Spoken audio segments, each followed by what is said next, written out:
sparks would fly. Victoria wasn't terribly impressed by Albert. She thought Albert was rather too plump. And he kept falling asleep. Ah, this is very nice in here. I don't see that. I'm at the London home of one of Victoria's biographers, Andrew Wilson. Andrew, what do you think happened the first time they were in the same room? He was very, very shy. He was an awkward teenager.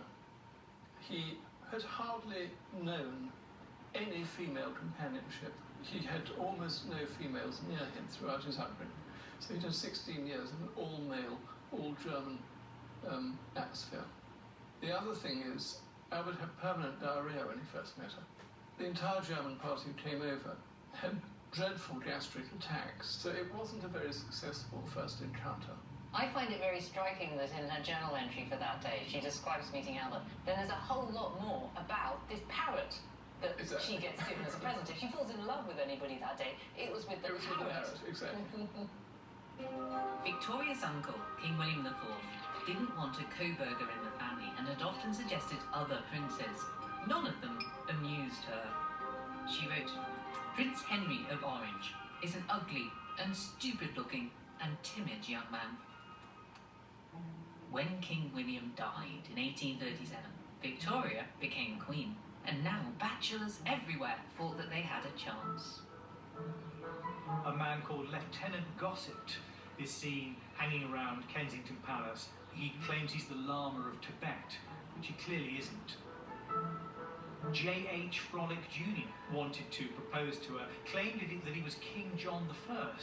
And then there was James Bryan, who was a rather eccentric Scotsman who came to Windsor and bothered her while she was coming out of church and said very loudly, "Why didn't she show a bit of ankle?"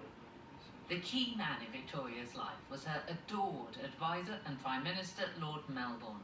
He knew she must marry. He must help her to do it, but he felt conflicted because he was in love with her. There were people shouting at her Mrs. Melbourne, and the gutter press would suggest she might want to marry Melbourne. He was besotted by the young queen. But I don't think that this was a sexual relationship. But Prince Albert was still the suitor her mother's family wanted for Victoria. She, however, was fed up with all this meddlesome matchmaking.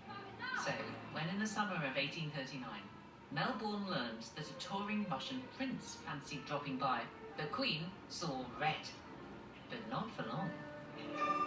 Alexander swans in looking gorgeous and tall and romantic and whispers sweet nothings to Victoria in French. She wrote, "He's tall, with a fine figure, a pleasing open countenance without being handsome, fine blue eyes, a short nose, and a pretty mouth with a sweet smile."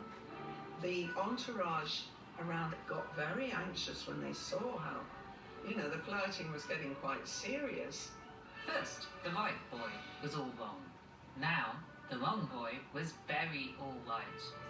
Of course, the Queen of Great Britain could never marry the future Tsar of Russia. Alexander's father ordered him home.